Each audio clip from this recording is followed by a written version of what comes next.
सुप्रभात, जय जिनेंद्र।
सुप्रभात, जय जिनेंद्र।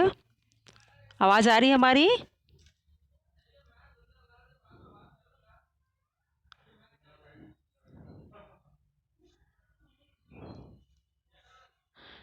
वंशिका, आवाज़ आ रही है हमारी? Yes ma'am.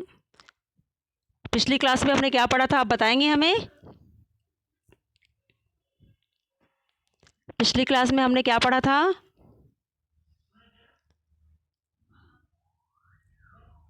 पिछली क्लास में हम लोगों ने पढ़ा था कारक। पुनः आज दोहराएंगे, ध्यान से आप लोगों को सुनना है।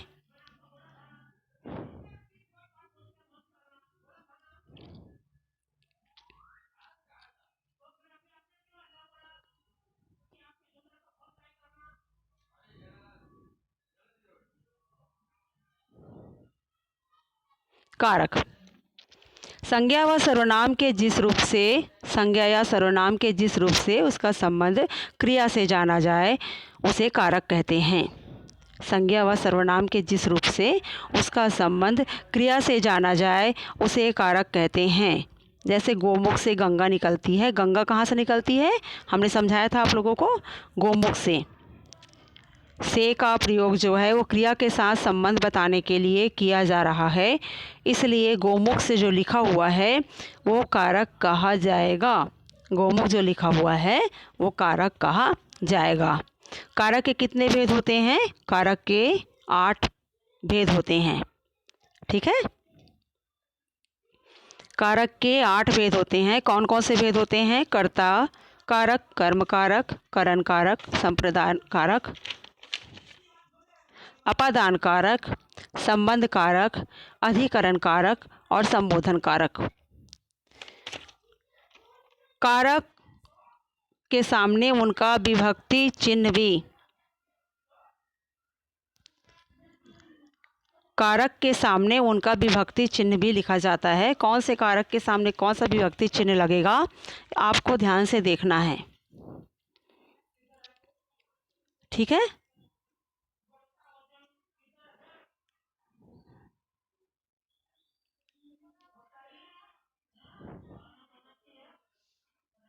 देखिए ऐसे ही आप लोगों को चार्ट बनाना है। ऐसे ही आप लोग को लाइनिंग खींच करके टेबल बनाना है। एक तरफ लिखा हुआ है कारक और दूसरे तरफ आपको लिखना है विभक्ति या चिन्ह। पहले कॉलम में आपको लिखना है कारक, दूसरे कॉलम में आपको लिखना है विभक्ति चिन्ह। पदसर्ग भी आप कह सकते हैं उसे। कर्ता ने कर्म को करण से के द्वारा, संप्रदान को के लिए, के वास्ते। ठीक है,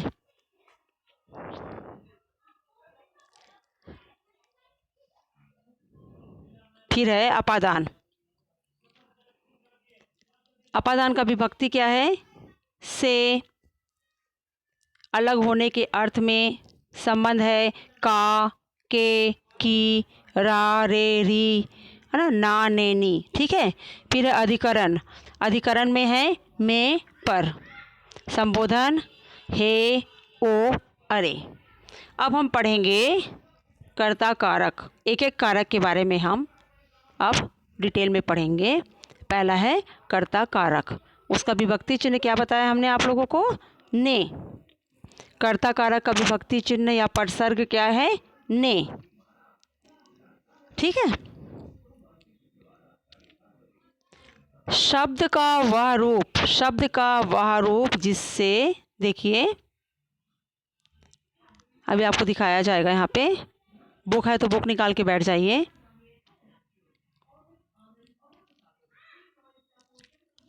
अगर बुक है आपके पास तो बुक निकाल के बैठिए आप लोग।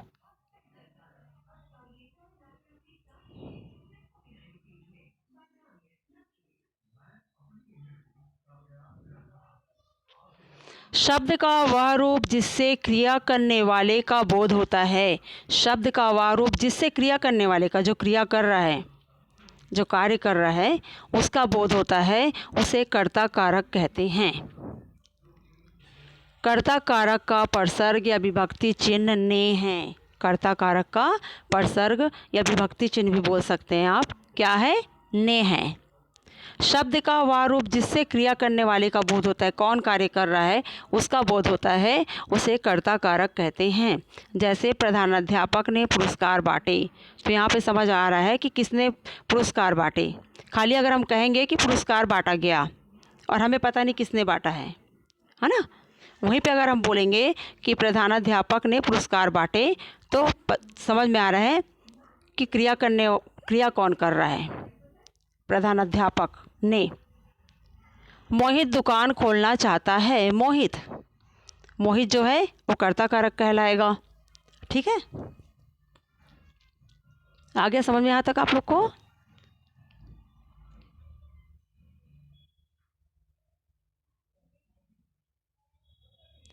दूसरा है कर्म कारक। जिस शब्द पर क्रिया के व्यापार का फल पड़ता है अथवा जिस काम को कर्ता करे वह कर्म कारक कहलाता है। जिस काम को कर्ता करे वह कर्म कारक कहलाता है। इसका विभक्ति चिन्ह या परसर्ग को है। इसका विभक्ति चिन्ह या परसर्ग को है। ठीक है।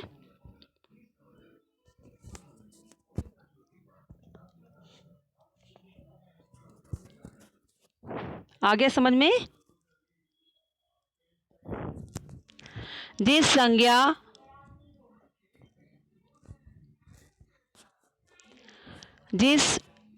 शब्द पर क्रिया के व्यापार का फल पड़ता है अथवा जिस काम को कर्ता करे वह कर्म कारक कहलाता है। इसका चिन्ह को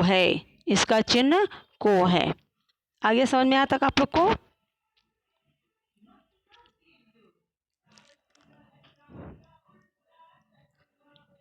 तानी क्या प्रॉब्लम है आपको?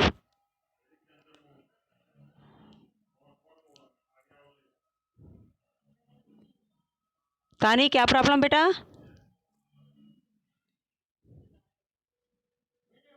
कोई डाउट है आपको?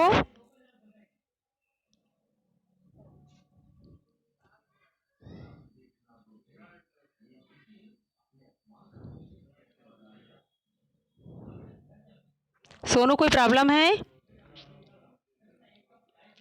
मैम व्याकरण में कारक का वो नहीं है पोर्टल में कारक का डलेगा ना बेटा, अभी कारक का डलेगा। अभी आप लोग का कंप्लीट नहीं हुआ है ना। अभी आप लोग का कंप्लीट नहीं हुआ है, आज आप लोग का कंप्लीट होगा। ठीक है। Yes ma'am. फिर आपको मिलेगा। अरे पढ़ाने के बाद डाला जाता है ना। पहले आप पढ़ेंगे समझेंगे, उसके बाद आप नोट करोगे ना। ठीक है। Yes ma'am. ओके, बाकी समझ में आ रहा है? Yes ma'am. ठीक है, चलिए आगे बढ़ते हैं। किसी को डाउट है और? सबको समझ में आ रहा है? आवाज़ आ रही हमारी? आवाज़ आ रही हमारी?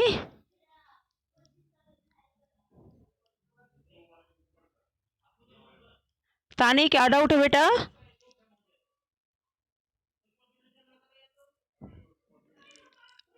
आवाज़ नहीं आ रही आपकी, क्या डाउट है?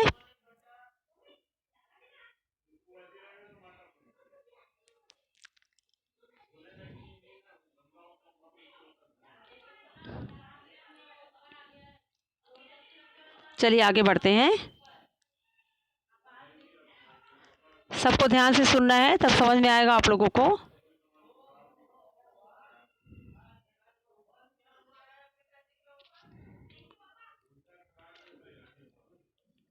देखिए, जिस शब्द पर क्रिया के व्यापार का फल पड़ता है अथवा जिस काम को कर्ता करे वह कर्म कारक कहलाता है। इसका चिन्ह क्या है? को है। इसका चिन्ह क्या है? को है। ठीक है।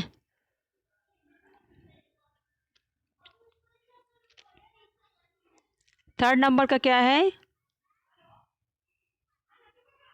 करण कारक। तीसरे नंबर का कौन सा है? करण कारक। आ गया समझ में आप लोग को यहाँ तक? दूसरा था कर्म कारक, तीसरा है करण कारक। कर्ता जिसकी सहायता से क्रिया करता है, कर्ता जिसकी सहायता से क्रिया करता है उसे करण कारक कहते हैं। कर्ता कार्य करने वाला जिसकी सहायता से क्रिया करता है उसे करण कारक कहते हैं। इसका परसर्ग या इसका विभक्ति चिन्ह से है। इसका परसर्ग या विभक्ति चिन्ह से है। दादी चाकू से फल काटती हैं। दादी जो हैं वो किसकी सहायता ले रही हैं? किससे फल काट रही हैं? वो चाकू से फल काटती हैं, है ना। दाग रगड़ने से लाल हो जाएगा। दाग है वो लाल हो जाएगा। क्या करने से लाल हो जाएगा? रगड़ने से लाल हो जाएगा। तीली से दिया जलाओ। दिया जलाओ किससे जलाओ? तीली से। अगर आप तीली जला रहे हो, तीली से दिया जलाओ, है ना। दिया आपको जलाना है तो मैच बॉक्स आप लेते हो, उससे आप निकालते हैं तीली, उसके बाद आप जलाते हैं ना। अपने आप तो दिया जल नहीं जाता है। तो वही यहाँ पे बोल रहा है कि तीली से दिया जलाओ। आ गया समझ यहाँ तक? देखिए दिया हुआ है स्क्रीन पे, देखिए दिखाई दे रहा है। कर्ता जिसकी सहायता से क्रिया करता है, कार्य करता है, करण कारक कहते हैं। इसका परसर्ग से है। इसका विभक्ति चिन्ह से है। मंत्री जी के द्वारा पुरस्कार बांटे गए। पुरस्कार बांटने का कार्य हो रहा है। मंत्री जी जो हैं वो क्या बांट रहे हैं? पुरस्कार बांट रहे हैं। तो मंत्री जी के द्वारा पुरस्कार बांटा गया। ठीक है। संप्रदान कारक। चौथा क्या है? संप्रदान कारक। कर्ता जिसके लिए कार्य करता है, ध्यान से सुनिए आप लोग। कर्ता कार्य करने वाले को बोलते हैं ना। जिसके लिए कार्य करता है, जिसके लिए काम करता है या जिसको कुछ दिया जाए। कर्ता जिसके लिए कार्य करता है या जिसको कुछ दिया जाए वह संप्रदान कारक कहलाता है। वह संप्रदान कारक कहलाता है।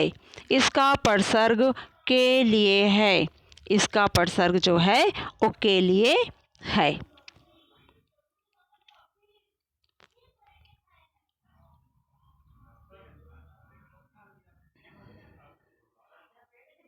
देखिए बुक जिनके पास नहीं है स्क्रीन पर दिखाया जा रहा है, स्क्रीन पे आप देख सकते हैं।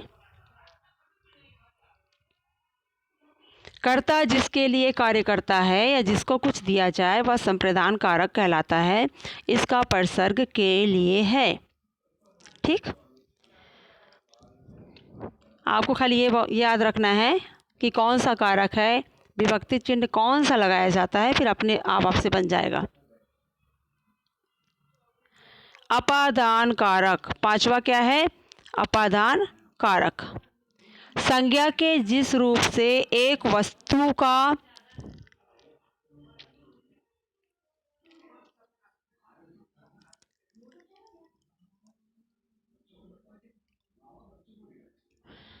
संज्ञा के जिस रूप से एक वस्तु का दूसरे से अलग होना पाया जाता है।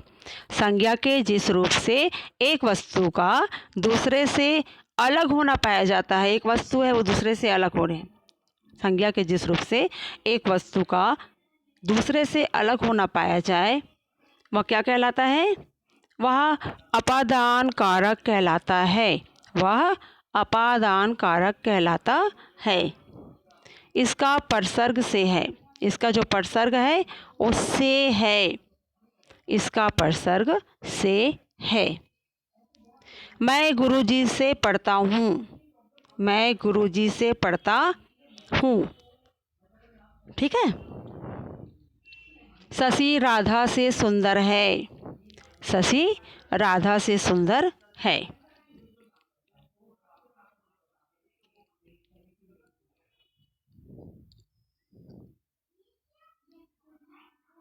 देखिए और बहुत सारे उदाहरण दिए हुए हैं। शीला सांप से डरती है। सभी झूठ से घृणा करते हैं।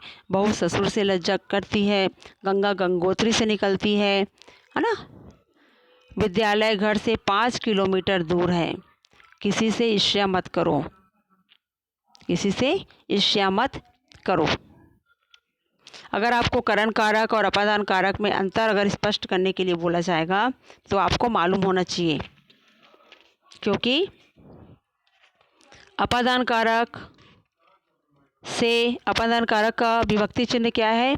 से है ना। अपादान कारक का विभक्ति चिन्ह क्या है? से है। और करण के में भी से आया है और के द्वारा भी आया है।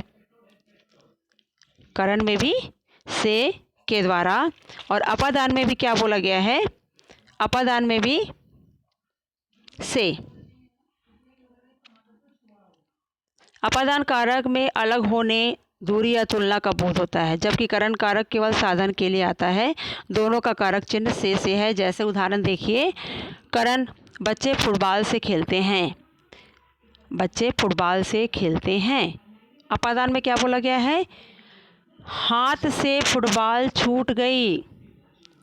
हाथ से फुटबॉल छूट गई ना। किससे छूट गई फुटबॉल? हाथ से छूट गई। ठीक है। अलग होने का बात किया जाता है। अपादान कारक में जो है वो अलग होने का बात किया जाता है। जैसे फुटबॉल जो है वो हाथ से छूट गई, अलग हो रहा है इसमें। और बच्चे फुटबॉल से खेलते हैं बोला गया है, तो कार्य कर रहा है वो। किससे खेल रहा है वो? फुटबॉल से खेल रहा है वो, तो वो करण कारक में आएगा। और जिसमें अलगाव वाली बात आती है वो अपादान कारक का उदाहरण है। संबंध कारक लास्ट क्या है? इसके बाद अपादान के बाद क्या आ जाएगा आपका? संबंध कारक। संबंध कारक का विभक्ति चिन्ह क्या है? का, के, की, रा, रे, री, ना, ने, नी। संज्ञा या सर्वनाम के जिस रूप से उसका संबंध दूसरे संज्ञा या सर्वनाम के साथ पता चलता है। संज्ञा या सर्वनाम के जिस रूप से उसका संबंध दूसरे संज्ञा या सर्वनाम के साथ पता चलता है उसे संबंध कारक कहते हैं। इसका चिन्ह का, के, की, रा, रे, री। ठीक है। ना, ने, नी। उदाहरण देखिए, राजा का लड़का राजकुमार कहलाता है। हमारी पुस्तकें हमें दे दीजिए। रमेश के पिताजी डॉक्टर हैं, है ना। का भी आ रहा है, की, के आ रहा है, हमारी, री आ रहा है, गंगा का यूज हो रहा है। तो ये जो है वो संबंध कारक के उदाहरण हैं।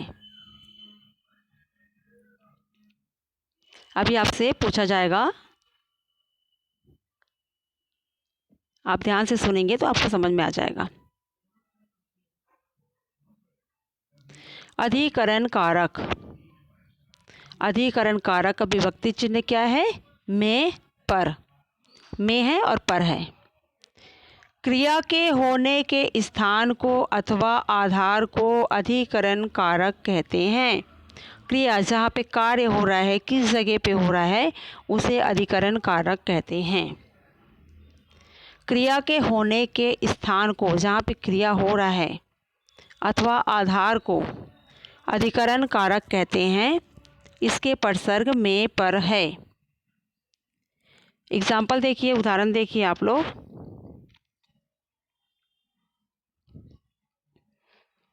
दीवार पर चिड़िया बैठी है। दीवार पर चिड़िया बैठी है। ठीक है। कार में कौन है? दरवाजे पर भिखारी है। तरन्नुम घर में नहीं है। उपयुक्त सभी उदाहरणों में दीवार पर, कार में, दरवाजे पर और घर में क्रियाओं के लिए आधार का कार्य कर रहे हैं, सपोर्ट का कार्य कर रहे हैं। ठीक है ना। दीवार पर चिड़िया बैठी है, चिड़िया क्या सपोर्ट किस पर बैठी है? दीवार पर बैठी है। भिखारी कहाँ पे खड़ा है? कुछ आधार है उसका, कहाँ पे खड़ा है वो दरवाजे पे खड़ा है। कार में कौन है? कौन है? किस में? कार में। ठीक है, यह अधिकरण कारक कहलाएगा। अब लास्ट है संबोधन कारक। जो 8वें नंबर का कारक है वो है संबोधन कारक। संबोधित करने के लिए हे, ओ, अरे ऐसा शब्द यूज करते हैं ना हम। किसी को संबोधन करना है, किसी को बुलाना है, किसी से कुछ कहना है तो हे, ओ, अरे बोलते हैं ना हम लोग। शब्द के जिस रूप से किसी को संबोधित करने, बुलाने, पुकारने अथवा सचेत करने का भाव हो वह संबोधन कारक कहलाता है।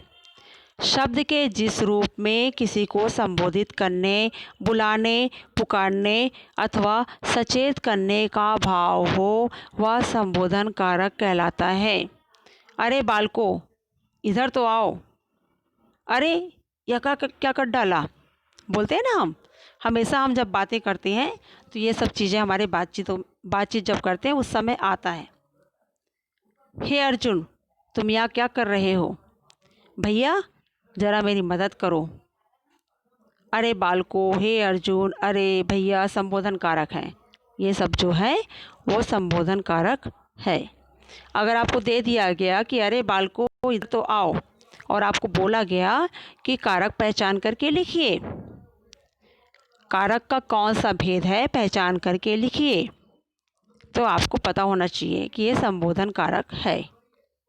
ठीक है, एग्जाम्पल दे दिया जाएगा, आपको पहचान करके लिखना पड़ेगा। यह कारक का नाम दे दिया जाएगा, आपको विभक्ति चिन्ह लिखना पड़ेगा। तो आप लोगों को कारक के भेद और उनके विभक्ति चिन्ह याद करना है। आ गया समझ में यहाँ तक सभी को?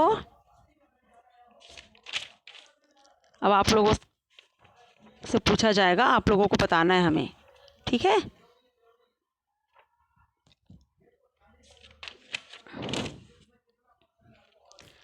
कर्ता कारक किसको टेबल याद हो गया है? किसको पूरा टेबल याद हो गया है? Raise your hand. कारक के भेद और उनके चिन्ह किसे याद हो गया है?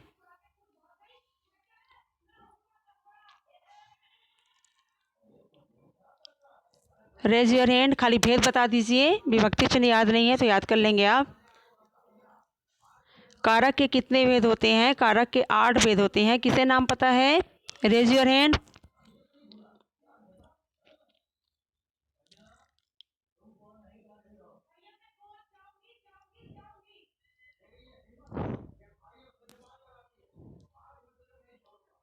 तीर्थ आप बताइए, तीर्थ मेहता आप बताइए। मैम कारक के 8 भेद होते, कर्ता कारक, कर्म कारक, करण कारक। Yes yes.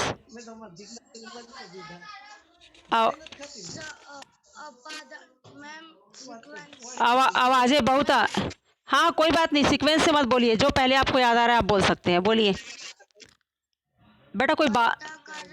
कोई बातें कर रहा है, कोई बातें कर रहा है क्या वहाँ पे? कोई बातें कर रहा है वहाँ पे बेटा, उनकी आवाज़ आ रही है यहाँ पे। हाँ आवाज़ें उनकी आ रही है, आपकी नहीं आ रही है, उनकी आवाज़ आ रही है। बोलिए। मेरी मम्मी कोर्ट में बात कर रही थी। चलिए बोलिए। कर्ता कारक, कर्म कारक, करण कारक, संबोधित कारक, हाँ संबंध कारक, हाँ अपादान कारक, ओके। अधिकरण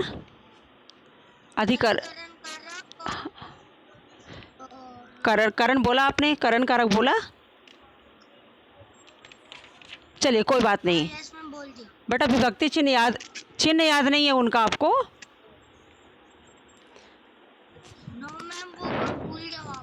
कोई आप जब तक लिख के प्रैक्टिस करिए तीर्थ, तब आपको याद रहेगा। आप लिख के प्रैक्टिस करिए, है ना? ठीक है। अब बाकी कॉपी कंप्लीट है आपकी? कॉपी कंप्लीट हो गई?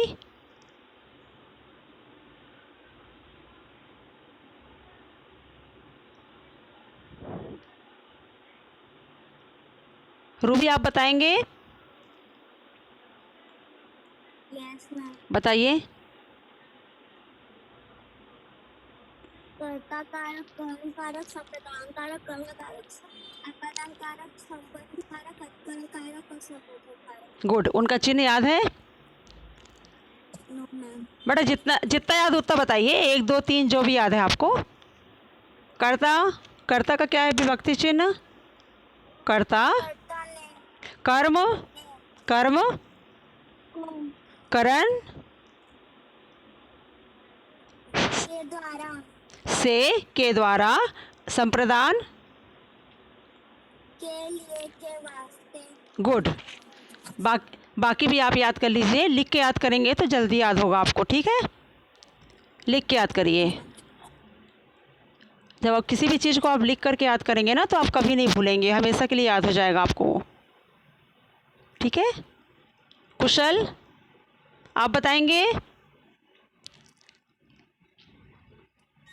करण को करण से यस। संप्रदान के लिए, ओके।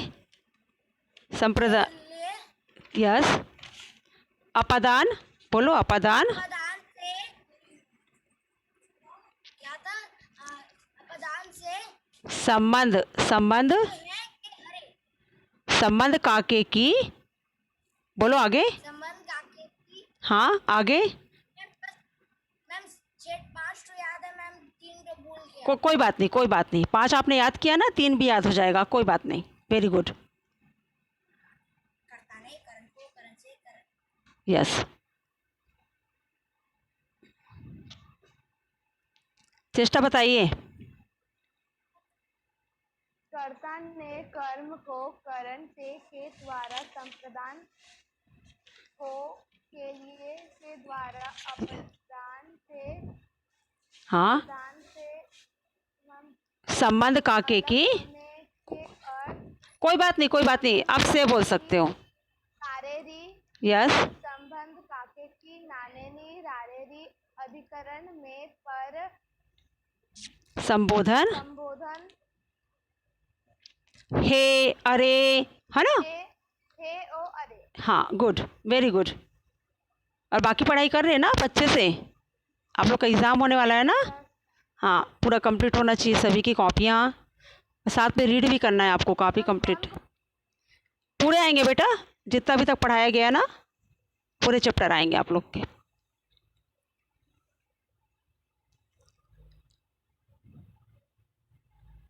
मान्या बताइए। कर्ता ने कर्म से करण के हाँ। संप्रदान यस। संप्रदान को के लिए, संप्रदान को के लिए के वास्ते संप्रदान हाँ। अपादान से बंद का के की रा रे री ना ने नी अधिकरण में पर संबोधन हे ओ अरे। Okay good, very good.